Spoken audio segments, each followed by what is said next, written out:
easy step to sell on Amazon for free. Yes, you heard me, free. A lot of people think that because Amazon is this big mega $1 trillion company, right? That, oh, they're going to need thousands and thousands of dollars to sell on Amazon. And do you need thousands and thousands of dollars?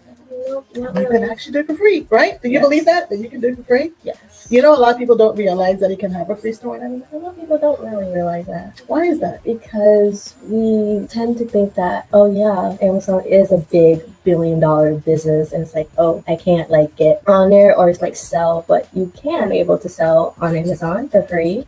Yes, you sure can. And we're going to tell you how to do that, right? So in order to sell on Amazon for free, they give you a free individual store. And the only things that you really and truly need in order to open your Amazon's free store is you need your driver's license, a bank statement, a utility bill in your name that matches your driver's license, and that's about it. Like, it's free, right? Mm-hmm. And we do offer help every single Monday. We offer help for 50 women who qualify to help them open their store at no charge. So we help them. This is our community service project in which we help women to open their Amazon stores, because we understand that the system could be very complex, and in specific ways at which Amazon does require you to upload your documents and certain questions. So if you go to thebossclass.com, sign up for it, and we can get you open on Monday.